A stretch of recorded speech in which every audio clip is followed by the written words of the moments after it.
ازيكم عاملين ايه؟ يا رب تكونوا بخير. المشاهد اللي قدامك دي مشاهد لهجوم كاسح من اسرائيل على دولة عربية، وحط خط تحت دولة عربية دي، وبالتحديد دولة خليجية فيها قواعد امريكية، وهنتكلم عن حتة القواعد الامريكية دلوقتي. طيب، هي كانت عايزة تستهدف مين؟ هي كانت عايزة تستهدف قادة حماس كلهم، وخصوصا خليل الحية، لان ده اكبر واحد في السياسة الخارجية لحماس. وخلي بالك ان اسرائيل بالهجوم ده بتوسع رقعة الحرب بتاعتها في الشرق الاوسط، بس انها تضرب دولة خليجية ده اول مرة يحصل، وما حصلش قبل كده نهائي. وبتضرب مين؟ بتضرب قطر، اللي هي تعتبر حليف اصلي لاسرائيل. فخليني اقول لك، بعد الضربة دي من اسرائيل لقطر، وانها تحرق كارت قطر وترميه في الارض وتدوس عليه، فاحنا امام تغيرات في الشرق الاوسط مهيبة جدا. طيب، بعد الضربة دي قطر عملت ايه؟ قطر طلعت تهاجم اسرائيل وتديني الهجوم وتقول عليه هجوم جبان وسافر. الفكرة انا عايز اعرف هو سافر راح فين بالظبط. طيب، السعودية والامارات والكويت وكل دول الخليج طلعوا قالوا ايه؟ برضو طلعوا قالوا نفس الكلام، وقالوا انه ده هجوم جبان وسافر وبينتهك القانون الدولي، وسلم لي على القانون الدولي يا سيدي. طيب، حد يقول لي بقى مصر طلعت وعملت ايه وقالت ايه؟ والله العظيم مصر دي صعبانة عليا، مش عشان انا مصري خالص، لا، بس مصر دايما بتتنبأ بالاحداث وبتقول هيحصل كذا وكذا وكذا، والعالم ودن من طين وودن من عجين. مصر من ايام الخمسينات والستينات والسبعينات لحد الرئيس السيسي وهو بيقول يجب انشاء قوة عربية مشتركة للدفاع عن الوطن العربي بأكمله. يعني كده زي ما يكون عندك ايه، ناتو عربي، نيتو عربي. شفت كده دول أوروبا عاملين حلف الناتو؟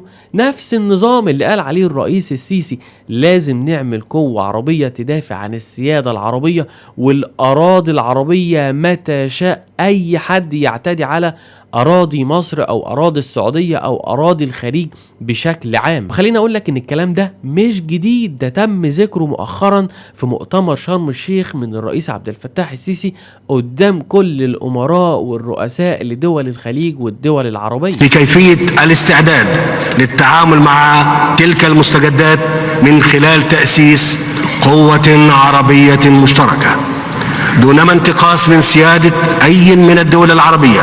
شفت موقف صريح وواضح قدام العالم كله بيتحدى فيه أمريكا وبيتحدى فيه كل الدول الغربية. طيب، إسرائيل قالت إيه؟ إسرائيل قالت إن هي نفذت ضربات دقيقة جدا في دولة قطر، بالتحديد في الفيلا اللي كان بيقعد فيها قادة حماس.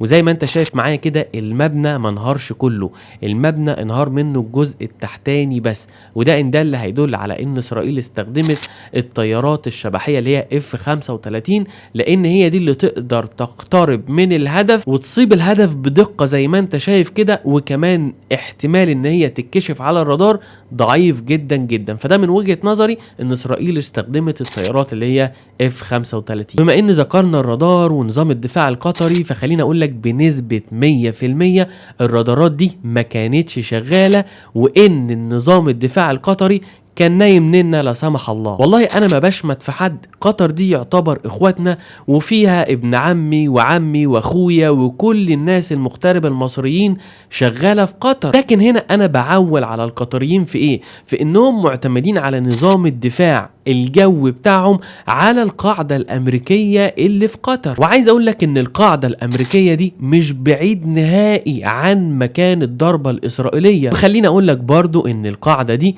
قبل كده ايران ضربتها، بس الغريب هنا ان القاعدة دي ما تصابتش نهائي، لان ساعتها كان الدفاعات والرادارات بقى وكل امور الحيطة شغالة بنسبة 100%. اما لما الامر يتعلق باسرائيل كله هيكون نايم نن. بس لعل اللي حصل ده خير، وتكون رسالة جاية من ربنا لكل حكام الخليج ان هم يفكروا مرة واثنين وثلاثة ان كل القواعد الامريكية اللي في الشرق الاوسط مش للحماية، دي لتمهيد خطة اسرائيل الكبرى من النيل للفرات. انا شايف ان الضربة دي تعتبر ضربة هتفوق الخليج وتخلي الخليج يعيد حساباته من تاني. فيا رب العالم العربي كله يفوق ونعمل جيش يدافع عن اراضينا العربية ومقدساتنا العربية. وخليني اقول لك ان في موقف مضحك جدا جدا، وانا لما سمعته يا لسخرية القدر، بجد يا لسخرية القدر. قبل ما الجسامين اللي اتصابت تنزل وتدفن.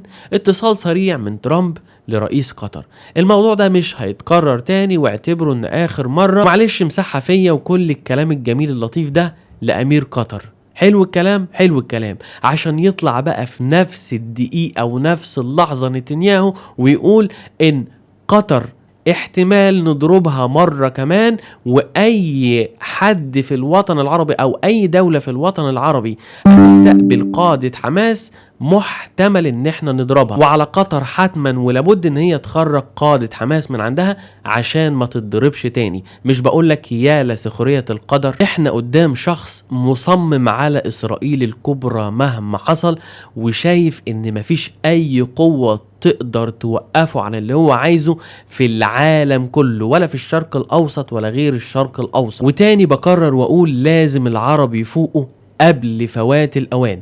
بس برضو خليني اقولك ان هو في الضربة الاخيرة اللي عملها في قطر دي استغبى غباء ملوش حدود، لان اولا الضربة ما نجحتش، ففي الداخل الاسرائيلي بيتهموه دلوقتي وبيقولوا له ان انت اللي عملته ده خطأ جدا جدا، لان اولا الضربة ما نجحتش، ثانيا ده بيفقد مصداقية اسرائيل قدام العالم، وان اسرائيل بتغدر بالحلفاء بتاعها في اي وقت. خليني اقولك ان الفترة اللي جاية التحالفات هتختلف تماما، وبالتحديد لدول الخليج اللي المفروض يدوروا دلوقتي على اولوياتهم ويشوفوا مين الداعم الحقيقي ليهم ومين اللي يقدر يحميهم. اما عن بلدي فانا افتخر جدا جدا جدا بجهاز المخابرات المصرية، لان قبل ما الضربة دي تحصل جهاز المخابرات المصرية بلغ كل قادة حماس خلوا بالكم من نفسكم وخلي الاجتماعات بتاعتكم سرية، لان احتمال يحصل عليكم اغتيالات زي اللي حصلت قبل كده في ايران. وخلي بالك ان الكلام ده منشور في كل وسائل الاعلام الاسرائيلية، وكمان منشور في صحيفة الول ستريت جورنال. فانا افتخر ببلدي وجيش بلدي والمخابرات المصرية اللي هي قدرت تخترق الموساد والشباك الاسرائيلي عشان يعرفوا معلومة زي كده. وازيدك من الشعر بيت عشان تعرف ان لو مصر عطست اسرائيل يجي لها برد.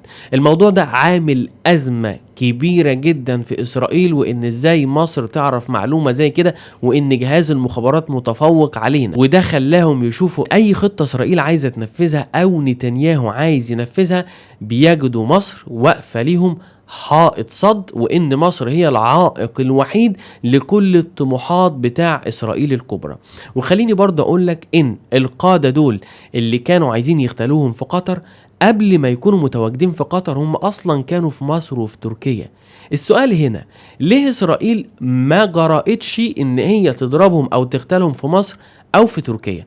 انا مش هجاوب على السؤال ده، انا عايز اشوف نصيحتك انت في الكومنتات ليه ما اختلتهمش ولا في تركيا ولا في مصر. طيب اخر حاجة بقى هتكلم عليها وهي مجلس الامن والجلسة الاخيرة اللي انعقدت في مجلس الامن. طبعا مجلس الامن قال كلام جميل جدا، وقال ان احنا زعلانين يا عين على الارواح اللي راحت، وان قطر ليها دور مهم جدا في المفاوضات اللي بتحصل، وان لازم على العالم يحترم سيادة قطر ودولة قطر. كلام جميل وكلام يحترم، لكن الغريب هنا واللي مضايقني انا شخصيا الهجوم ده جه من اسرائيل وبالتحديد جه من نتنياهو. ليه ما بيجيبوش اسم نتنياهو في جملة مفيدة في مجلس الامن وامام العالم كله؟ هم بس بيدينوا الضربات، لكن يجيبوا اسم نتنياهو في جملة مفيدة؟ حرام وما ينفعش يحصل في مكان زي مجلس الامن. يا لسخرية القدر ويا لازدواجية المعايير اللي في العالم. والحد هنا يا سيدي نكون وضحنا صورة بسيطة عن اللي بيحصل، واستناني ان شاء الله في الفيديوهات الجديدة. وما تنساش بقى تشترك في القناة وتفعل علامة الجرس على الكل عشان يجيلك اشعار بكل الفيديوهات المستقبلية. والسلام عليكم ورحمة الله.